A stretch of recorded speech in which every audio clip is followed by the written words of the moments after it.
First of all, I'm thrilled to be here and thank Tzvi and Eitan for the opportunity. And I'd like to welcome you all to Israel. I don't know, for who is it first time in Israel?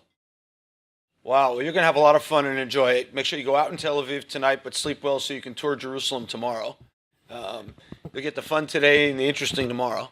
And hope we don't bore you throughout the rest of the day with this stuff. And what I want to try to cover in the short time I have is more of philosophy, but spoken through the language of technology and disruption, and to try to understand what it is that comes ultimately to every industry on the planet. And when we set up Aleph, and I've been doing this for 20 plus years at 3 firms, is we said that the world of machine learning, machine vision, marketplaces, more transparency is coming to every industry on the planet.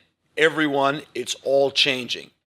And the question is whether it's going to be upstarts alone, upstarts who partner with legacy and traditional companies, or the more traditional companies who kind of battle back and get this. And finding this mix and understanding how it works is really critical for the future of so many industries and so many employees. So I titled this presentation with inspiration from my assistant Mirav, Gradual and then Sudden, because that describes a lot of innovation. It's of course taken from Ernest Hemingway, asking, how did you go bankrupt? And he said 2 ways. First gradual, and then sudden.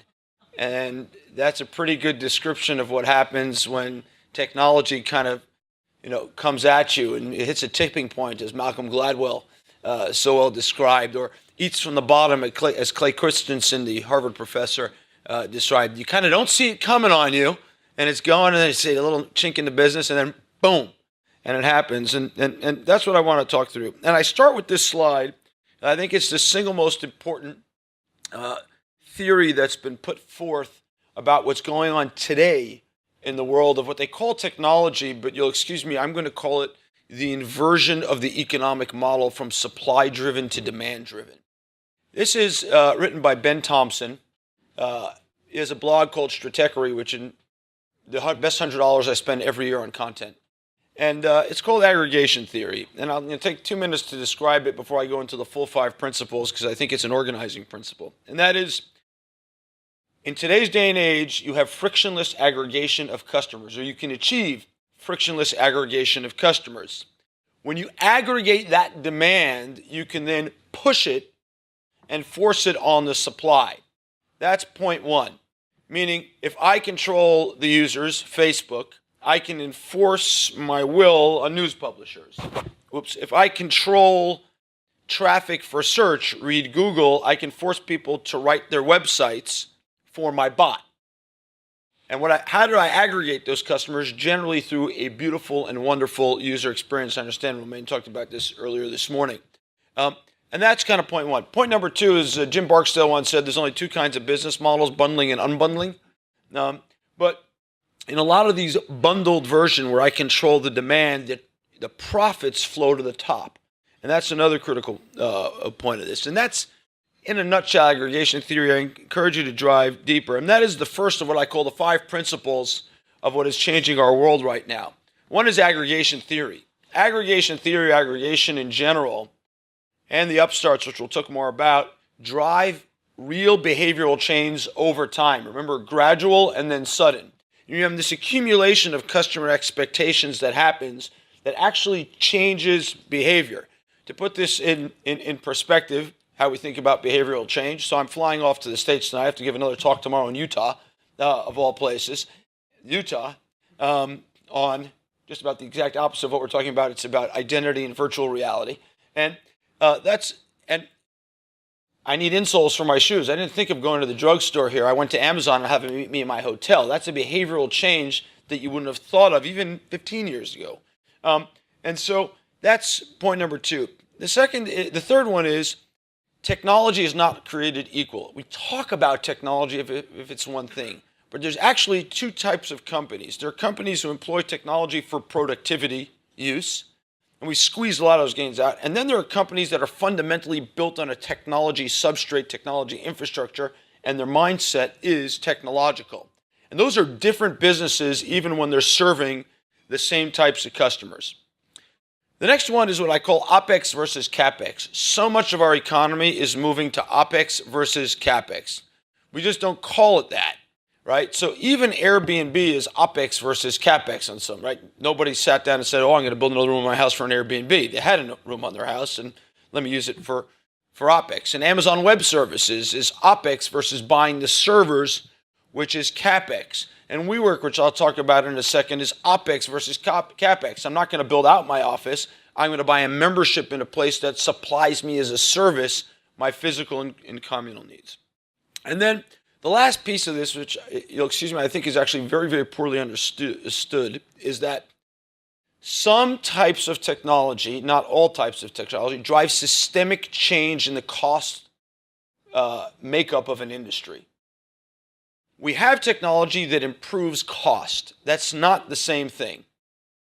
There's technology that when deployed because of breakthrough in software, it changes the entire cost structure of an entire industry. I'll take an example from my portfolio, but there could be many. We have a company called Nexar. I don't know if they're speaking here today, but we have a company called Nexar. They deliver a dash cam that's connected to the cloud. Dash cam is these cameras you see cabbies or Uber drivers put in the front of their cars.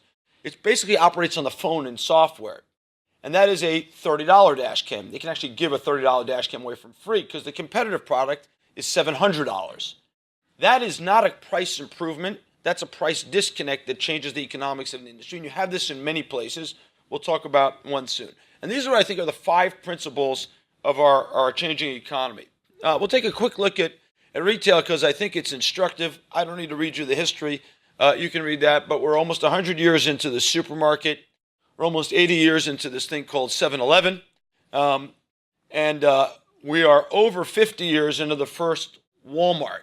And 50 years, it turns out that Walmart, which is making a real comeback right now, but it was getting a bit long in the tooth. And some 30 years after the founding of Walmart, Amazon is started. But an interesting thing happened. Retail continued to accelerate. Retail continued to accelerate. For the first 15 or so years, 10 or 15 years of Amazon, retail as a whole category accelerated. But let's just put this in perspective. So the online sales of brick and mortar read productivity increase. I added another channel, what they like to call omni-channel now, but I added another channel was what it was then. I had a retail store and online gets to 20 billion for the retailers. But if you look at Amazon in 2018, it's going to do 260 billion in retail sales. I feel like if you see billion like that, it sounds political. I'll be careful. But 260 billion, and this is going to be almost 50% of all online retail sales. They were nowhere 20 years ago. How did this happen? How did this happen? First, gradually. Remember that the retailers were selling 20 billion in 99, and then suddenly. And it's because Amazon, 1, aggregates the customers, 2, has a competitive cost advantage that is not a productivity advantage, it's a cost structure advantage. And then 3, they're driving the behavioral change. They're driving the behavioral change. And if you think about what happened in 1999, they didn't join Amazon or try to copy Amazon, they fought Amazon. So the legacy companies actually, by not collaborating and cooperating, made a strategic mistake in 1999 and thereafter. And you start to see the results of this. This is closings of grocery stores and retail stores versus openings. And the gap is opening. And this is still the gradual phase. In the sudden phase, it falls off a cliff. And that's kind of what you'll see. This is a really striking graph. And this is only from 2014. If you went back to 1995, it would say 0 at the bottom of the graph. But 20 years into the online travel revolution, we are still growing at a real clip. And Priceline, for those of you who forget, was a $1 stock in 2001. $1. I didn't check the most recent price, but it's about $1,500 a share.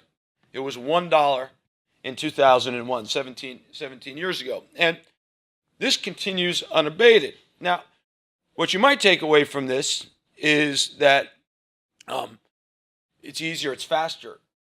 The right thing to take away from this is that behavior has changed. Over 20 years of the online industry, all behavior has changed. How many people would rather offline travel versus how many people want online? And this happens for a multitude of reasons. It's not only because it's cheaper. It's because I don't want to talk to a person. It's because it's faster. It's because I can do it from anywhere. I don't have to wait on hold. That's like a big one. And I feel like I have more choice. I actually might not have more choice, by the way, but I feel like I have more choice, and I know I have more transparency. Because I see it, I believe and know that I have transparency. And that's an incredible thing. Now, we went to go look to see how many travel agents have gone out of business because of this. We couldn't find the statistic. And I want to explain why we couldn't find the statistic. We thought it was a statistic, but then we discovered this, that they no longer count travel agents. We now count number of employees in the travel industry. You can go back about 10 years and find travel agents. But now when you go to the travel stats, you can't find somebody called an agent. So the customer service person or the salesperson or the SEO guy at Priceline is now called, or Expedia is now called a person working at the leading travel agencies.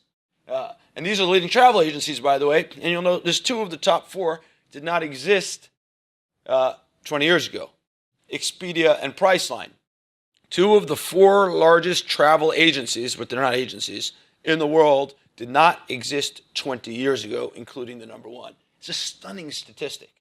It shows how fast these things start to happen when behavioral change kicks in and customer expectations change. And what they've done is, because they aggregate so many users through so many digital marketing channels, they then enforce that on the supply. And what ought to have happened and didn't. Now you'll notice that Orbitz is somewhere here. I don't know where, but it's way down. Maybe it's off the list. In 1998, if my memory serves me correctly, the carriers fought back, and they formed something called Orbitz, which ended up going public. This was a bad strategic move, it turns out. And the reason bad strategic move is they misunderstood something. They thought they owned the customer experience because they were United and American and Delta, etc. What in fact had happened was Expedia and Priceline had captured the customer, and they could not remove their supply because they would be replaceable. And they made the wrong strategic call early on, and it cost them dearly. It cost them 10 years to come back to figure this out. And Orbitz didn't make it because United and American and Delta, and I think TWA at the time, of blessed memory, didn't control the customer. Expedia and Priceline did. And it's important to go where customers are. And people follow their own strategies for too long when there's digital change, and it costs them for a while. Okay, so I want to move on to the next topic, which is what happens when you have a digital substrate company go up against a behemoth. And for this, I'm just going to roll a video quickly, and then I'll try to provide some context to it. I hope this is going to work. This happens all the time. I'll help take care of it. No, I'll take care of it. What's that? The budget insurance companies are building these cheap knockoff robots to compete with us. How may I assist you, fine gentleman? Looks kind of freaky. Right, look at his face. Look at his nose. His ears. He's got terrible eyes. Well, not... It's so stiff. Probably never had a girlfriend. Okay, guys, regardless of the looks, one thing is certain. These bots don't have the compassion of a real State Farm agent. I have compassion.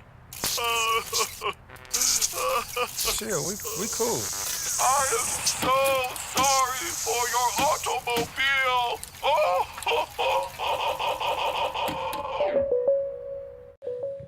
State Farm Insurance is the largest insurance company in the United States. They are making fun of a company called Lemonade, which is a portfolio company of ours.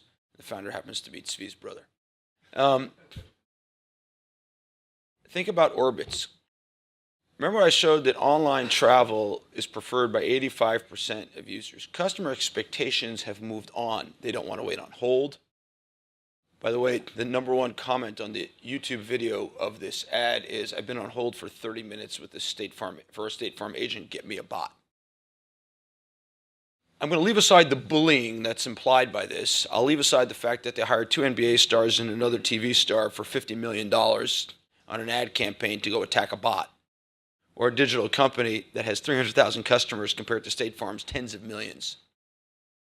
But what you see is I want a State Farm agent. People don't want State Farm agents anymore for the most part. What they want is a seamless, frictionless experience. And this is Orbitz 2.0. That's what you're looking at right now. This is Orbitz 2.0. And they're trying. And here's what happened. Whoops, let's keep going. Here's what happened. So Daniel, who's the CEO of Lemonade, says they're mocking bots for claims because Lemonade uses bots to pay most claims in 3 seconds. Sorry, I'm not sure how many of you had to file a claim with your insurance company, but I guarantee you it didn't take 3 seconds. And it's using AI and bots to go do that. It's a digital substrate company and has a dramatic cost advantage over State Farm. And so their customer ratings are higher than State Farm because consumer behavior has moved on from where State Farm is.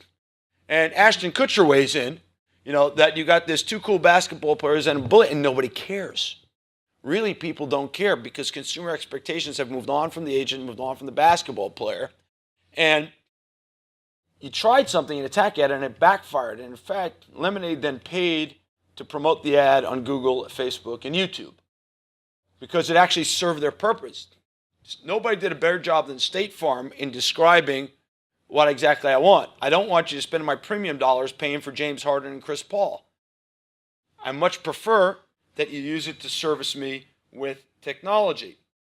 This is a Halloween spoof from a couple of days ago where the CFO of Lemonade dressed up as State Farm. So, and this thing went viral too, which is unbelievable. Which people are paying attention to these things. When something like this goes viral, what it tells you is the customer understands the difference, not just the press. And Forbes picked it up, everyone picked it up, and it's just it's not David and Goliath, it's the old versus the new.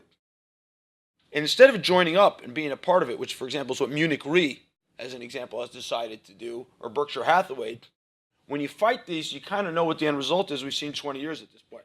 And I want to try to just show you, so you see another example in the industry, what is consumer expectations today? It's the fastest growing insurance company in the world right now. Whoops, help me. I used a Mac.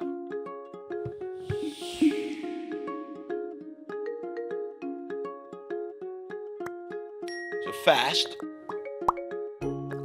Maya's a bot. I mean, that's actually your picture, but she's a bot.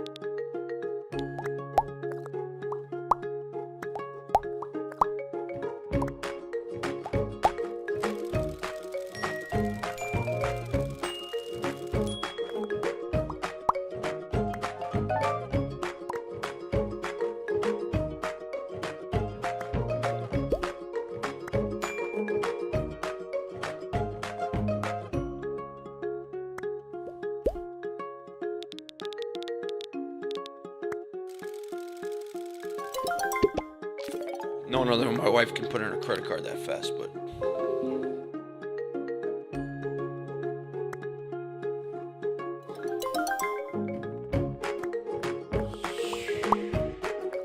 And now this is a claim, right? Jim's a real guy too, but he's a bot.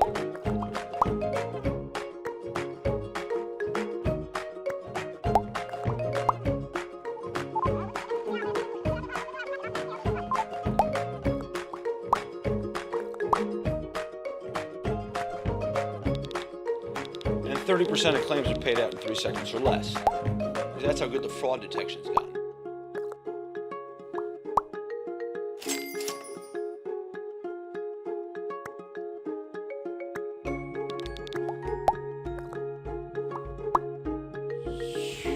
And you'll note even in claims, which is normally a royal pain in the neck and nobody really wants to do it, right, becomes a customer touch point because you've aggregated the customer. I mean, they have a good experience. They actually go tell people about it. And it's become like a viral insurance product, and so the cost of customer acquisition goes down. And this is kind of the aggregation theory we started with, and it's a digital substrate company, and there's no conflict with the agent. Oh, crud. Okay. Moving on to OpEx versus CapEx.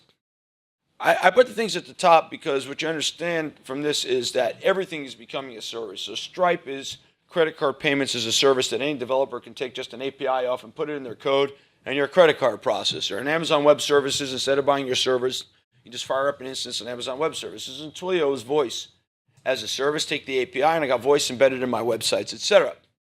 Now, somebody invests in the CapEx for all of us, and therefore you can get load balancing and higher utilization rates and everything else, and it makes it cheaper for everybody in the ecosystem.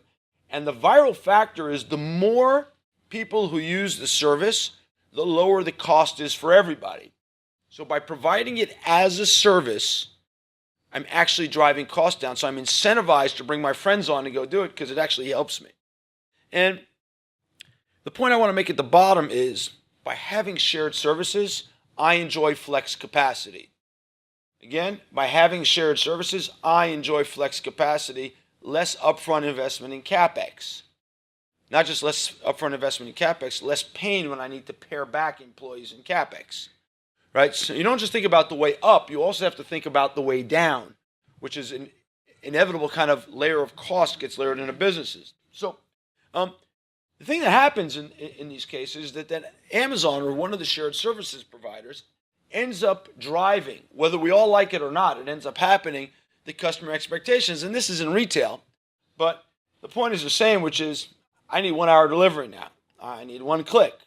I need revenue to invest in, right? I need more revenue per employee to invest in a business, and they end up with a big structural advantage. So they took their own services, Amazon Web Services, internal services, exposed it to the outside, get everybody else flex capacity, but they're actually benefiting from those things as well. And I'll use another example here quickly, which is from WeWork, another company I'm invested in. So in 2010, I just want to show you how fast this is happening. Remember, behavior, customer expectations driving it. In 2010, 8 years ago, the average square feet per employee was 225. In WeWork, by the way, it's 56 feet. Okay? That's the whole size of an office for an average person. But as WeWork has expanded, and I'll show you the numbers in a second, we're down in 7 short years to 151 square foot per employee. That's two things happening. One is WeWork, the other is people catching on, right? So behavior is changing around this. And the reason it's happening is what I described. It's flex capacity. It's a shared service. I want it on the up and down. It's OpEx versus CapEx. And it's also aggregation theory at work. So I can't give you the exact numbers, but this is the last 12 months of WeWork growth. It's in the many hundreds of thousands. And it's every month clicking up, almost like a scale. As they open the building, the desks fill. As they expose the members. Now, why is this happening? The reason is behavioral change. The reason is I'm willing to be in a smaller office. My company wants me in a smaller office because it saves a lot of costs. I want the flex capacity, and I found my community. So what WeWork has succeeded in aggregating is the community, and they have a dramatic structural advantage. They can now build, because they're building more offices than anybody else, at 1/6 the cost of even JP Morgan, right? Of UBS, of Nike, of anybody other than a big company, because they're doing so much of it and ordering so many materials and supplies. So even in a physical business, not just a virtual business, in today's aggregating economy, if I can aggregate the customers, I can drive down costs significantly. And you have to decide, if you're a large company, do you fight or do you play along? And what happened in this is people said, no one wants to work there. I'll fix up my own office, right? So you had big invests in 2013 and 14, people investing in their own office. And now it's changed. So JP Morgan's a customer, Microsoft's a customer. They've even seen their employee productivity go up from it. And Airbnb is a customer, and UBS, and I'm sure I'm repeating myself 6 times. And all these large Fortune 5,000 companies have decided, I can focus on my core business. Space is not my core business in the same way that servers were not my core business, in the same way that credit card processing is not my core business unless you're MasterCard or First Data. And I'll focus on what I'm good at. What I'm good at in JP Morgan is I'm good at banking. WeWork's not going to be a bank. Anything that's not banking, I'm going to give to WeWork. Okay, I'm good at moving ships from here to there, but maybe not a customer aggregation. And so what we're going to is an era of specialization where he or she who can aggregate the customer, drive down the operating expense and provide it as a service and provides more transparency is a winner there. And I focus on my own business. And that's where we're headed to in this world. And so this is just another example. I think they're coming to present later today. So I shouldn't steal their thunder. I should move on. Okay, I won't take their video. But all I'll point out to you is this is a supermarket. You'll see there's only 2 employees in this whole supermarket. That's it. Everything else is a robot.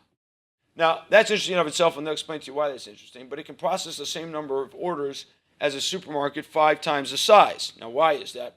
It's partially because you'll notice it's 3-dimensional.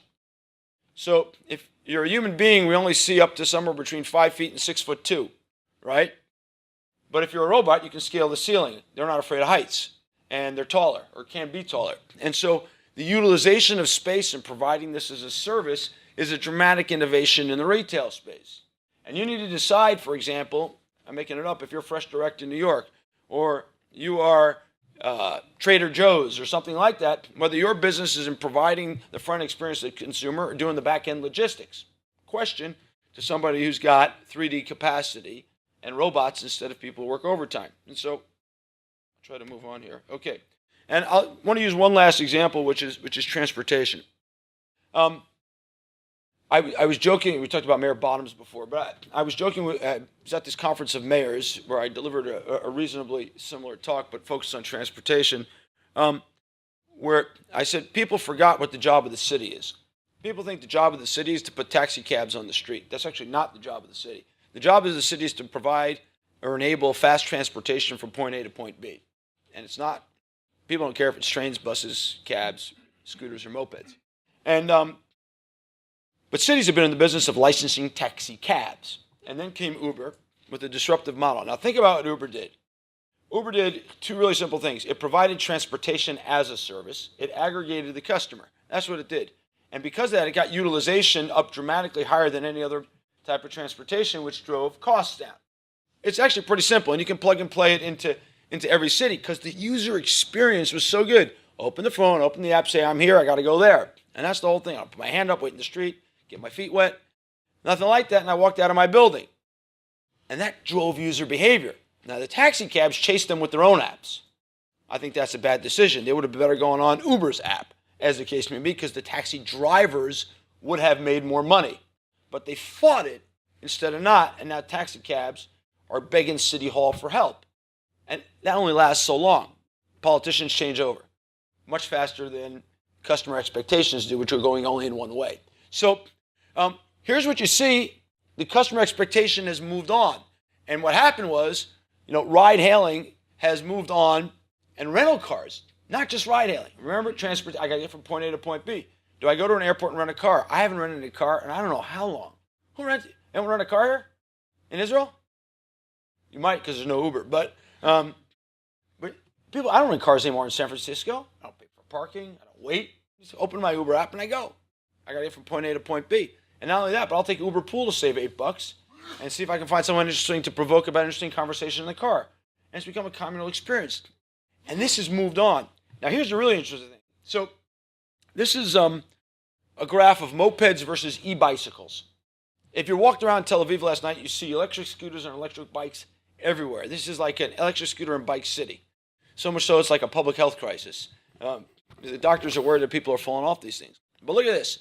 So we can ask ourselves if e-bicycle and e-scooter sales are going through the roof and Bird is out there and Lime is out there and all these guys are out there providing this service. Where are we going next? How's the city going to change? Now, you can stand there and say, I insist that cars travel the center of my city. I insist that taxi cabs get licensed. You know what? I take something from my city, Jerusalem, where they're trying to build a 10 billion shekels light rail program, which I guarantee will be 20 billion shekels in twice the time. Or you can say, let me take a license from an e-bike or an e-scooter company and close down the city to traffic, to car traffic. If you fight the innovation, you end up getting killed by it and overwhelmed by it. If you join the innovation, you have a chance to carry your company and your employment, meaning having a job, into the next century, into the next decade. I was just in New York City, and I'm going to finish with this story last week, and I got in a yellow cab. And for the first time, I decided to have a conversation with the yellow cab driver. He had 3 big American flags on the front of his cab, so I knew he probably spoke English. And I asked him, how come you don't drive for Uber? And he told me that he paid a lot of money for a taxi medallion, which I bet he did, by the way. And I said, you should still drive for Uber. And he said, what about my taxi medallion? So I said, that's sunk cost. It's money that's been lost. And really what you want to do is move on so you can pay down the taxi medallion and go to where there's more income. And I think businesses like the taxi driver follow the sunk costs often for too long. And what we see here, that provides opportunities to guys like me. I can invest in the next wave betting that somebody will chase sunk costs for too long. But these are the trends, and this is where we're headed. And just to finish, it's no longer gradual and then sudden. It's actually faster than sudden. This is speeding up pretty dramatically. And Hemingway has been left behind by faster than sudden rather than gradual than sudden. And so I wish you really an enjoyable conference. I hope you learn a lot about tech and encourage everybody that we want to get ahead of this and get with the innovators rather than trying to tackle them, and kind of remember the lessons of orbits and the yellow caps and State Farm. Thank you.